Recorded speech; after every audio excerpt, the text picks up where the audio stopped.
I woke up to a violent tremor, my entire house shaking as if an earthquake had hit. The sound of heavy machinery growled through the walls, a deep, bone-rattling noise that sent my heart pounding into my throat. I scrambled out of bed, nearly tripping over the blanket tangled around my legs. My mind was still foggy with sleep, but something was terribly wrong.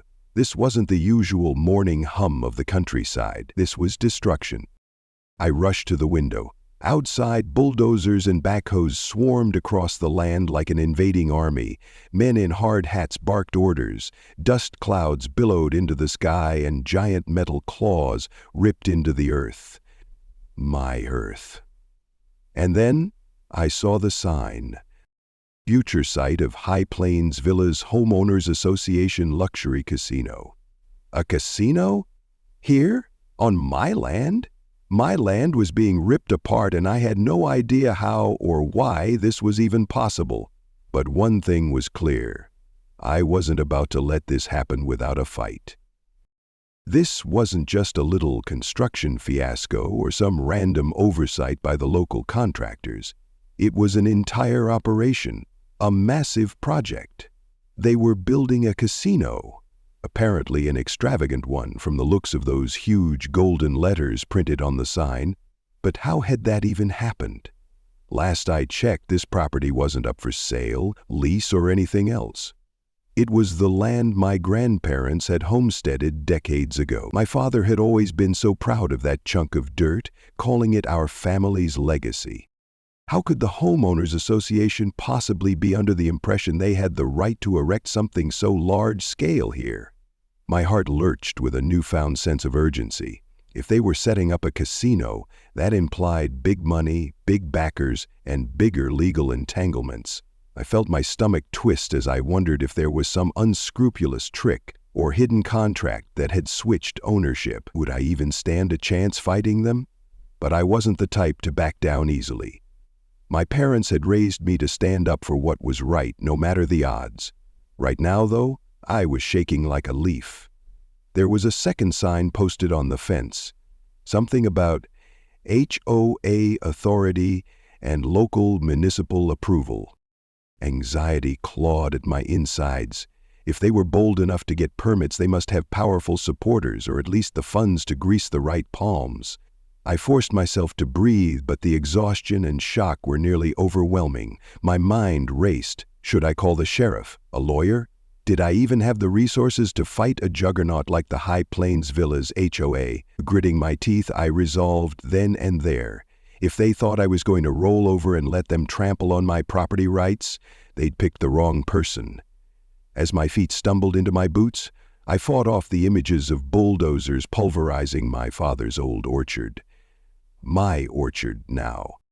My hands clenched in fists. I might have been half asleep 5 minutes ago, but I certainly wasn't anymore. There was an entire battalion of heavy machinery out there, and they had absolutely no right to be on my land. My heart hammered with a maddening mix of fear and righteous fury. This was so sudden, so shockingly brazen, it was almost surreal. But I had no time to dwell on disbelief. They were out there right now, ripping up the soil, stomping around like they owned the place, and from the size of the construction crew, they had no intention of stopping.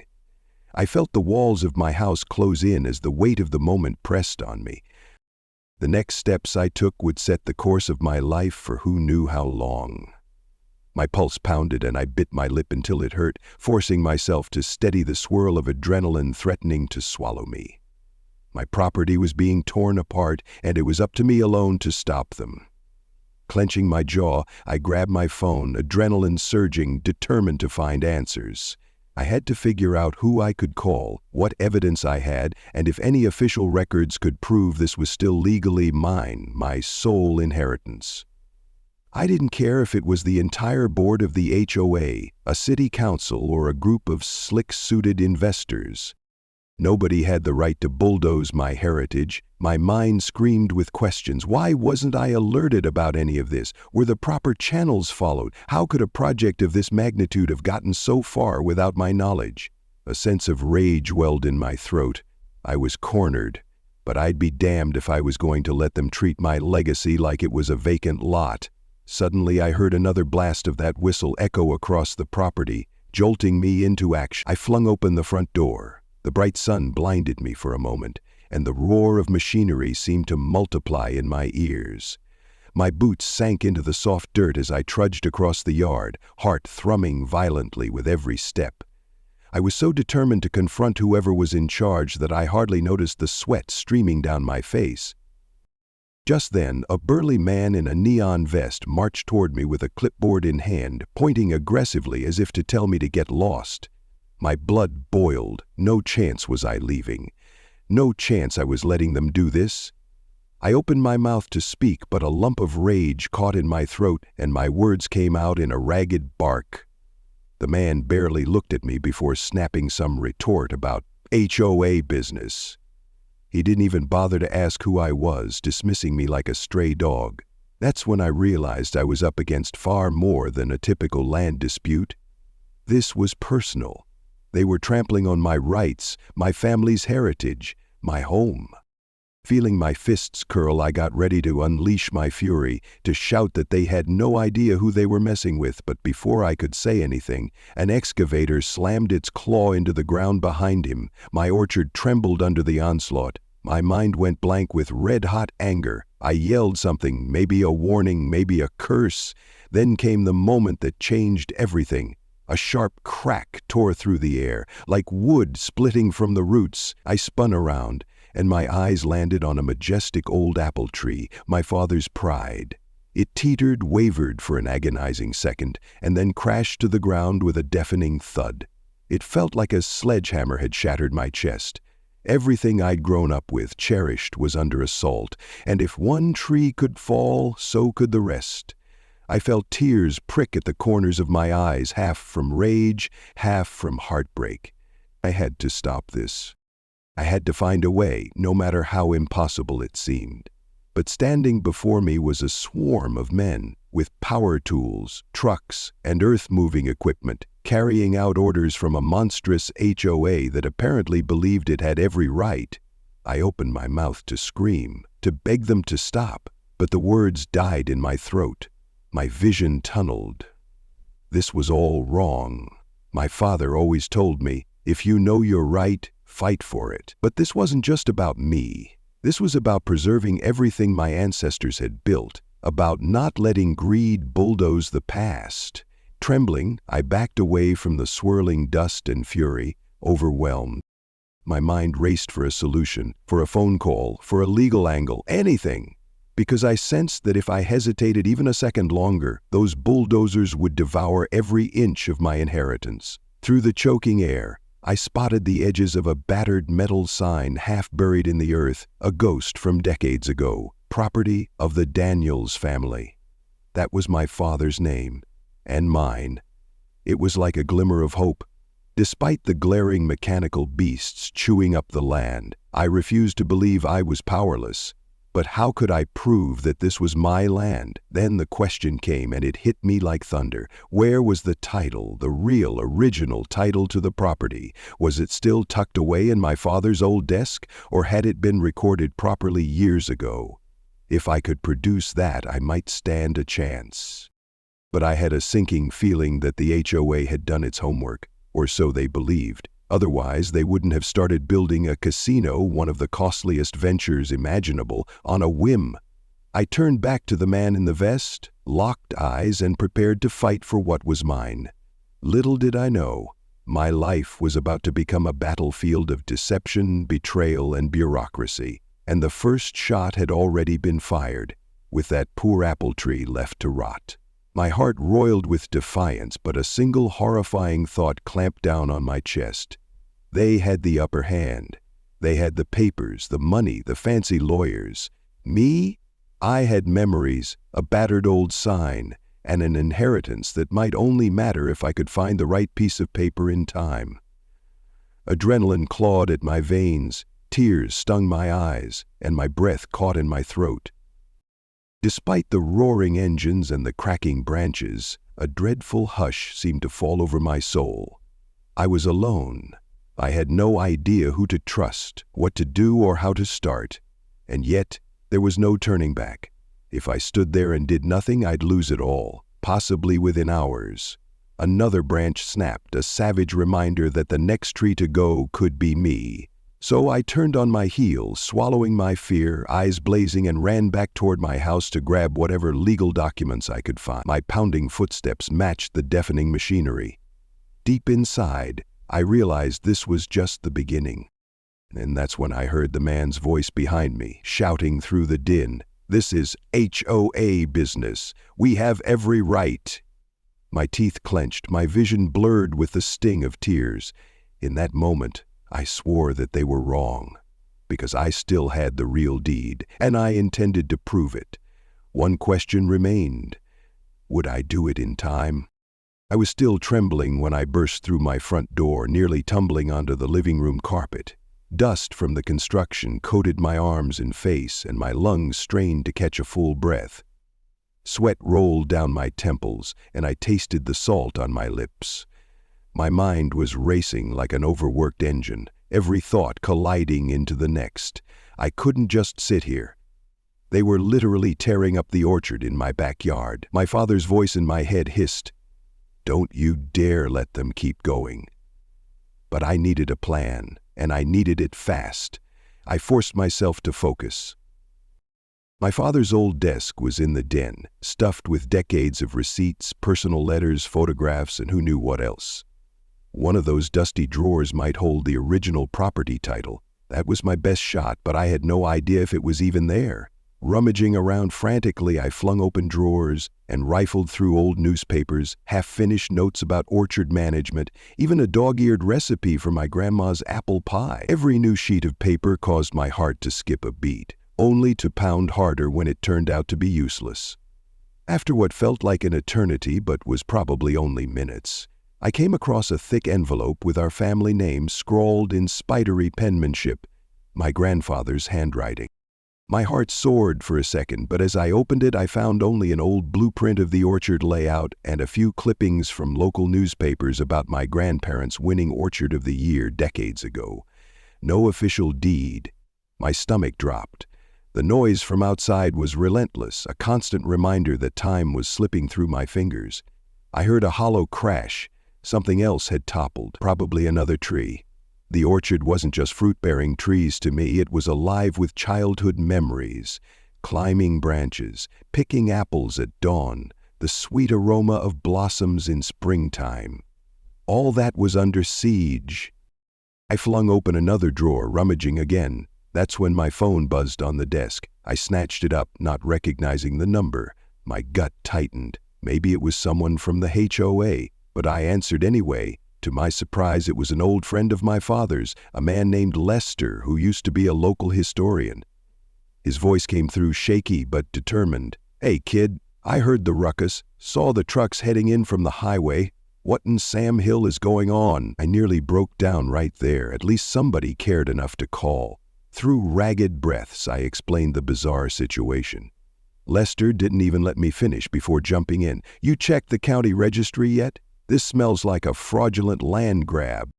He quickly offered to help me dig around for official records at the county clerk's office, but I needed time.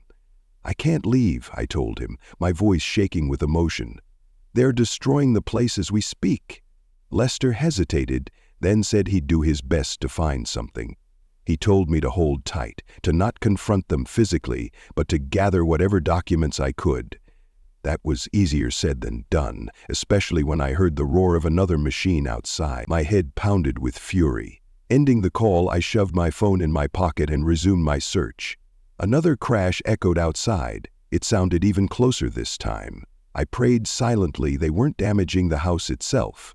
Finally, I found a battered file folder labeled Land Title Original. My breath caught. Hands trembling, I pulled out the documents. The pages were yellowed, typed in that old-fashioned style from decades ago.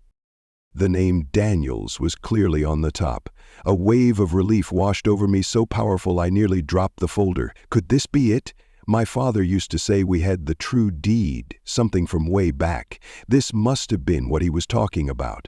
My eyes skimmed frantically. Yes, It spelled out all the boundary lines, recognized by the county from 1947, the orchard, the meadow, the entire property. Mine. But why, then, was the HOA building here? Had they never done a proper title search, or were they ignoring the truth on purpose? My blood simmered with the suspicion that they might be forging documents. Stuff like that happens more often than people think, especially when big money is at stake. The memory of that fancy sign out there with luxury casino on it made my stomach twist. Some unscrupulous developer might have convinced the HOA that they had the right to buy the land from a questionable source, or maybe the local municipality had made a grave mistake. One thing was certain, if I couldn't prove my rightful claim quickly, I'd be buried under a mountain of lawsuits. Even with the real deed in my hands, I was just an individual. They had the entire association behind them. But I wasn't going down without a fight. I hugged the file to my chest, my heart pounding with a weird mix of hope and dread. Still, I had no illusions. Waving these papers around wouldn't magically stop bulldozers. I needed more than that. My phone vibrated again. Lester. He'd reached the county clerk's office and was rifling through records, but the clerk was telling him something about a new deed being filed months ago under the HOA's name.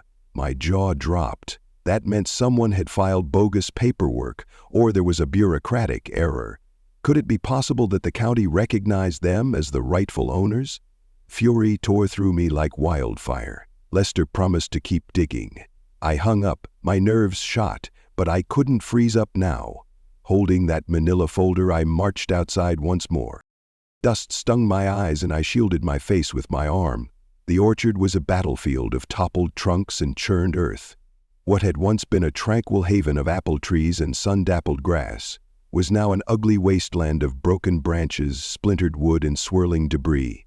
My gut churned with heartbreak. There, in the midst of the destruction, was that man with the neon vest, scribbling on his clipboard. Another man, tall and lean with an authoritative air, stood next to him, barking orders. From the way the workers kept looking at him, I guessed he was the project manager. Summoning all my courage, I stomped toward them, clutching my folder. When they spotted me, the burly one sneered. "Hey, step back. This is private property." I nearly choked on my indignation. "Private property?" I shot back, my voice cracking. "You got that right, it's mine." The taller man raised an eyebrow, his expression exuding the kind of smug confidence only someone with seemingly endless resources behind him could. "You're mistaken," he said coldly. "This land is owned by the High Plains Villas Homeowners Association. We have the necessary permits. Now, if you don't mind—" "I do mind," I roared, my voice trembling with pure rage. "My family has owned this land for 3 generations. I have the original deed." I waved the folder in front of him. He barely glanced at it. "That's irrelevant," he said matter-of-factly. "Our documents are fully recognized by the county. If you have a complaint, file it with the court. But you might want to leave before this gets ugly." My breath caught in my throat. They were threatening me on my own land. The injustice of it made my blood feel like it was boiling. The burly man stepped forward, arms folded, acting as though he'd physically remove me if I refused to comply. But I refused to back down. My mind whirled. What if these papers in my hands weren't enough to stop them? The memory of Lester's phone call gnawed at me. They had a new deed on file, so legally speaking, this was going to be a messy, protracted fight. I locked eyes with the tall man. "I'm not going anywhere," I said, my voice quieter but no less intent. "You people have no idea what you're doing. This orchard has been here long before your HOA even existed." He shrugged, a thin smile curling on his lips. "Sounds like a personal problem. We're on the clock." He turned on his heel and hollered at the workers, who resumed their destruction. I stood there, heart in my throat, helpless as they carved up the soil. The orchard I grew up in was disappearing right before my eyes. My lungs tightened and I realized I could barely breathe through the haze of dust and heartbreak. Maybe they assumed I'd slink away in defeat, but that wasn't going to happen. Still clutching the deed, I scrambled back to the house, tears burning in my eyes, cursing the unstoppable machines. How dare they treat me like an intruder? I needed a lawyer. Pronto. But lawyers cost money, and I was already behind the 8 ball. Would I find someone to take my case in time? And how much orchard would even be left if I did? My mind replayed the man's arrogant smirk. My blood pounded with a fiery desire for justice. This had to be illegal, or at least immoral. But big organizations often get away with everything if you don't fight back. I was resolved to do just that, even if it meant draining my bank account, calling in every favor and working around the clock to save what was mine. A part of me worried about what the HOA truly was. I'd heard rumors they were buying up lots all around the area, forging alliances with shady developers, but I never paid much attention, foolishly thinking I was safe. Now they were literally in my backyard, bulldozing my orchard to build a casino. The cold, sinking realization that I was up against something far bigger than I ever imagined settled in my gut like a lead weight. A swirl of despair threatened to drag me under, but an image rose in my mind. My father's face, stern and proud. Giving up wasn't an option, and if that means I have to throw everything I have at them, so be it. I just hoped it wouldn't be too little, too late. I slammed my front door shut behind me and sank against it, the sounds of destruction muffled yet still horrifying. I was shaking from head to toe, my breath ragged. There was no turning back. I had the real title, and I'd make sure the whole world knew it. I didn't sleep that night. How could I, with bulldozers still rumbling outside until dusk? They left the orchard an unrecognizable moonscape. The entire area was flattened, branches and trunks piled haphazardly. My heart ached. I spent hours pacing around, reading and rereading the deed, scanning every detail. If I wanted to stop them legally, I had to be prepared for a brutal fight. I kept thinking about my father's funeral years ago, how he made me promise to protect this land, but I had no idea it would come to this. Around midnight, Lester called again, his voice subdued. He told me there was indeed a newly filed deed under the HOA's name, plus a local ordinance claiming that the property was designated for mixed-use development. How that slip of legislation got through was beyond me, but apparently it had. Something reeked of corruption. That single phrase, mixed-use development, could be exploited to justify almost anything, including a casino. My teeth ground together in frustration as Lester explained the labyrinth of bureaucracy. I found references to a power of attorney transfer with your dad's name on it, he said quietly, but it's obviously forged. The signature doesn't match. Problem is, the clerk's office won't take my word for it without a formal legal challenge. You need a lawyer, and you need evidence that your father never signed any such agreement. My head pounded, exhaustion tugging at my eyelids, but I couldn't quit. I typed notes furiously on my old laptop, constructing a timeline. I'd show the court that there was no possible way my father gave away this property. He cherished it until the day he died. What if, I said softly, my voice cracking from fatigue, the HOA bribed or tricked someone in the county offices? Lester was silent for a moment. Wouldn't be the first time big money changed hands, he finally said. I thanked him, ended the call, and collapsed onto the couch, the folder clutched to my chest like a lifeline. The next morning brought no reprieve. The sunrise merely illuminated the wreckage of my orchard, the stumps and upended earth still raw. I stared at the scene through my window, tears threatening to spill over. This orchard had once been a testament to my family's resilience, growing fruit in the sometimes unforgiving climate of the region. Now it looked like a war zone. My phone buzzed. A text from a local number. Saw the orchard. This is awful. Let me know how I can help. It was from Sheila, a longtime friend of my mother's. Word had spread through the neighborhood about the destruction. While most folks in the area tried not to get tangled up in HOA drama, some were willing to lend moral support. But moral support wouldn't hold up in court. I needed more. Determined to gather any shred of proof, I went out to speak with neighbors. Many were stunned that a casino was going up at all. But some cowered, admitting they'd signed some paperwork from the HOA believing it would improve property values or fund local schools. They had no clue it would bulldoze my orchard. Even more shocking, a few told me they'd received letters threatening fines if they didn't comply with the HOA's directives. That sealed it in my mind. This HOA was more like a feudal power than a community board. Their intimidation tactics were real, and they weren't afraid to push people around. That afternoon, I found the nerve to call a local attorney named Miss Henson. Her reputation as a feisty litigator gave me hope.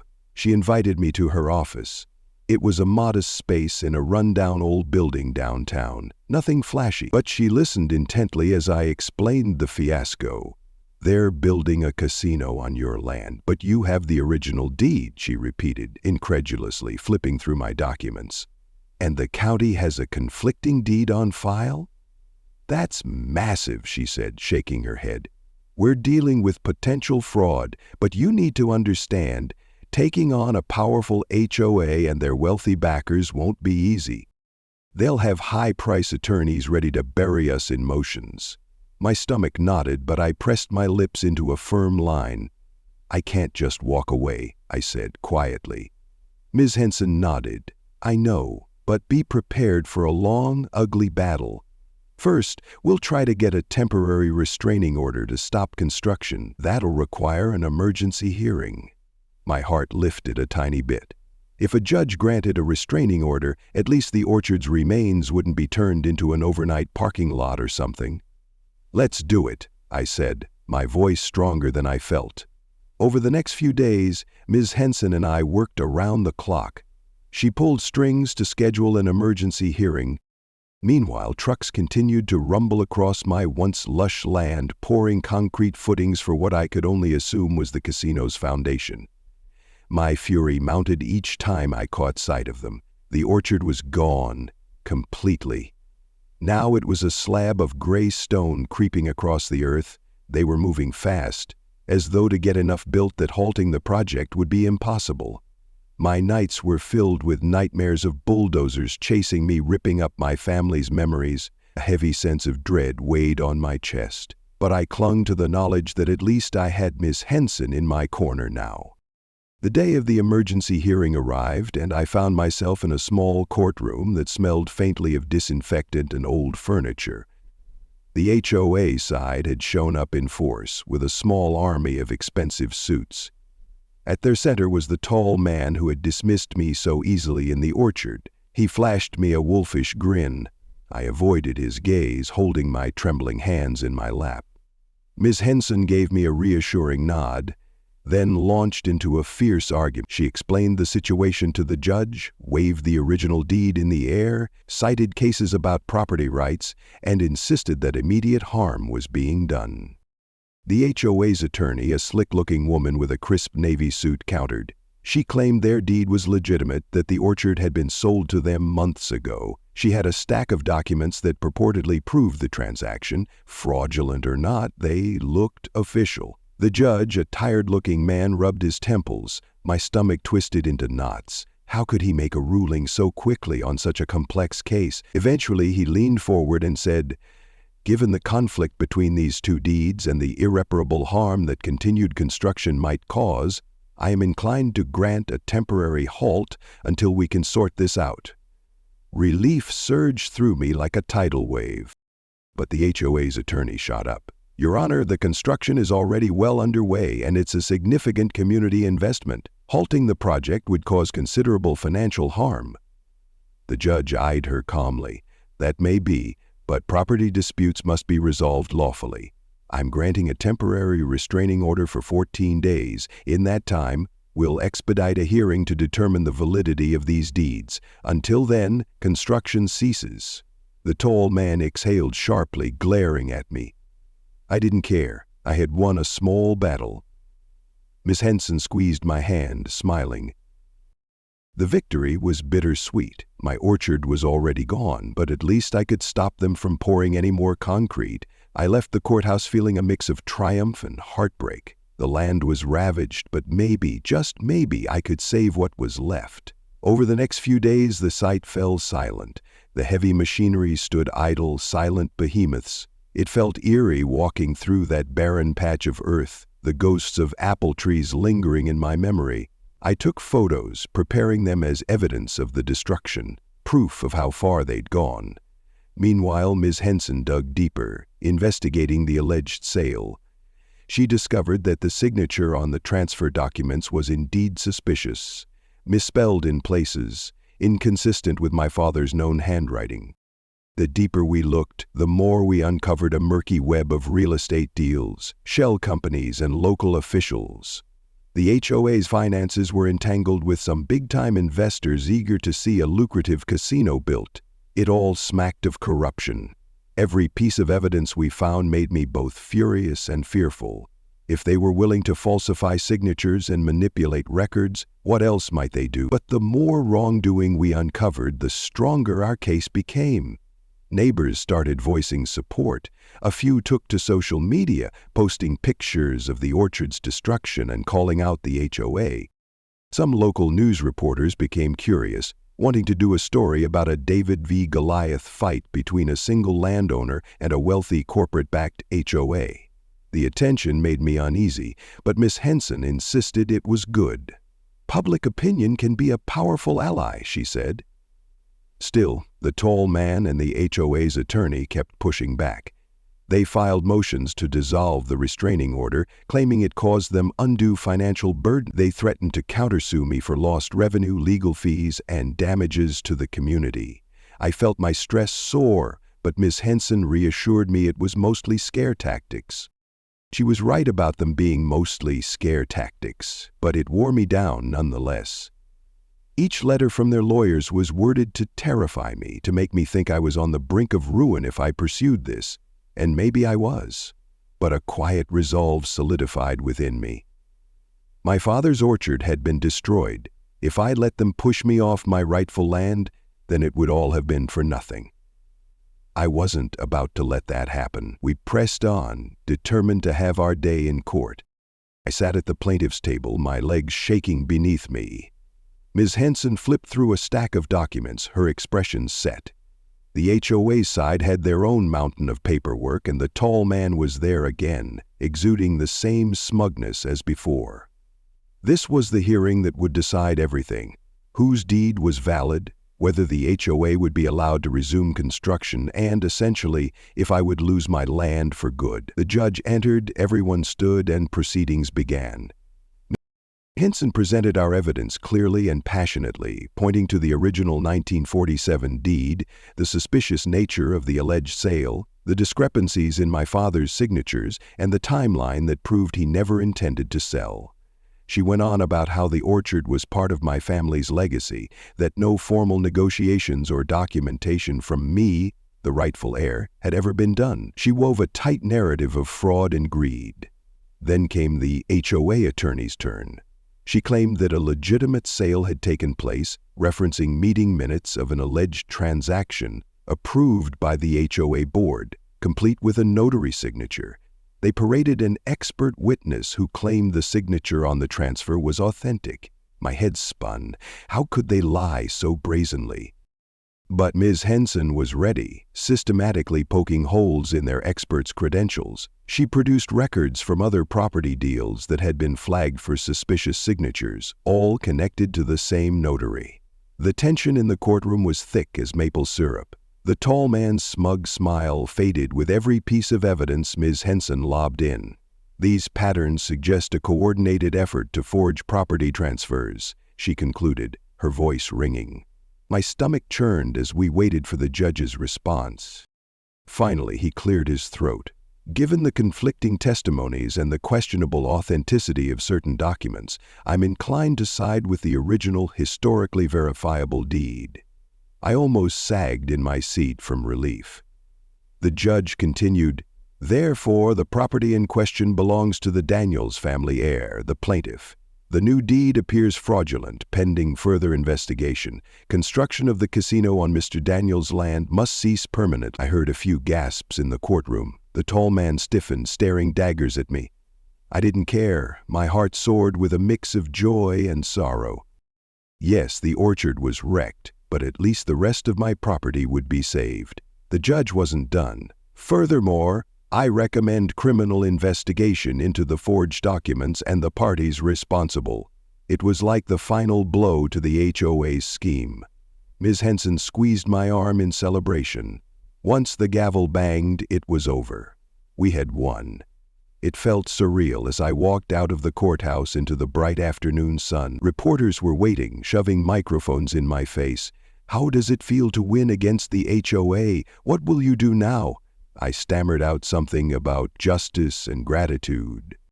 My hands shook with lingering adrenaline, but inside a warm sense of triumph bloomed. I'd stood up for my rights, and though I'd lost the orchard's trees, I'd saved the land from the clutches of a corrupt organization. The tall man avoided my gaze as he stormed down the steps, barking at his team. I felt a pang of vindication seeing him so visibly angry, but I also felt an immense weariness. This fight had been all-consuming. Now that it was over, the emotional toll hit me hard. I breathed in the air, letting the sun heat my face, feeling a bittersweet relief. Over the next weeks, a flurry of fallout commenced. The county opened an investigation into the forged deeds, the notary, and the entire HOA. Some board members resigned in disgrace, others were served subpoenas. The half-finished foundations on my land were removed. The site became a graveyard of tumbled concrete as workers cleared it out, abiding by the court order. Neighbors who had once been intimidated by the HOA came forward, telling horror stories of bullying tactics. A small grassroots movement took shape, demanding the HOA board be dissolved. I found myself at the center of a local cause célèbre, though I never asked for the spotlight. Despite the orchard's demise, something good was blooming. People felt emboldened to stand up for themselves. The casino backers vanished, leaving behind broken contracts and a swirl of questions about who was ultimately responsible for the fiasco. For me, the victory felt hollow whenever I gazed out the window at the ruined landscape. The orchard was gone, replaced by churned dirt, splintered trunks, and the ghosts of happier times. Ms. Henson told me I could sue for damages, potentially recoup enough to replant. We filed a lawsuit against the HOA for the destruction they'd caused. The legal wrangling would likely drag on, but my mother's friend Sheila helped organize volunteers to begin replanting. One crisp morning, a small group of neighbors and friends came to my property with saplings, shovels, and hope. It was a quiet act of defiance, life returning to the land the HOA tried to steal. My eyes misted as I dug the first hole for a new apple tree. This wasn't just about fruit. It was about resilience, about honoring the past and looking to the future. We worked until dusk, planting row after row of young trees. Lester showed up too, carrying a watering can and a proud grin. "Your grandpa would be mighty pleased," he said, patting my shoulder. I nodded, swallowing the lump in my throat. Yes, the orchard would take years to grow back, but we had time. We had won the land. Rebuilding was an act of faith in what the future might bring. Later, we gathered around a makeshift bonfire, warming our hands, sharing stories of my father and grandparents, and how this orchard had always been a beacon of hope in hard times. In that glowing circle, I realized I wasn't alone. The community had rallied behind me, taking a stand against intimidation and greed. There was something profoundly comforting about that unity, that sense of shared purpose. In the months that followed, the orchard slowly began to take shape again. The lawsuit against the HOA meandered through the courts, but I was no longer consumed by terror or rage. I'd faced down a corrupt behemoth and emerged victorious. Meanwhile, Ms. Henson became a local hero, praised for her tenacious legal work. She took on other clients with similar stories of HOA overreach, shining a light on just how widespread the problem was. As I leaned on the fence, looking over the rows of new saplings one afternoon, I felt the weight of the past year's trials. So much had been lost, but so much had been saved. It was a strange mix of grief. This land was mine, and I would protect it for as long as I lived. One of the saplings swayed in the breeze, a delicate branch brushing my hand. In that gentle touch, I felt the pulse of new beginnings. The orchard might take decades to become what it once was, but it would happen, tree by tree with every season. That new growth was a symbol of perseverance, proof that no matter how powerful or corrupt an opponent might be, truth and determination can still prevail. And I had discovered a piece of my own inner strength I never knew existed. When I look back on this whole ordeal, I can hardly believe how quickly my life changed from peaceful solitude to a whirlwind of chaos, legal battles, and media attention. It still amazes me how brazenly the HOA constructed their brand new casino on my land without ever verifying their claim. But that's the thing about arrogance and unchecked ambition. It can blind people to the truth. They thought they had covered their bases. They never expected a single individual, armed with nothing but a musty old deed and an unbreakable love for his family's legacy, could bring them to their knees. Yet that's exactly what happened. With the help of dedicated folks like Lester, Ms. Hinson, and supportive friends and neighbors, I was able to stand up against corruption and greed and win. I learned so much about the dark underbelly of bureaucracy, the sheer nerve of those who forge documents, and how money can grease the wheels of injustice. But I also learned about the power of community, the resilience of a person fighting for what's right, and the profound importance of family heritage. I've come to realize that we don't always have to accept what's handed to us.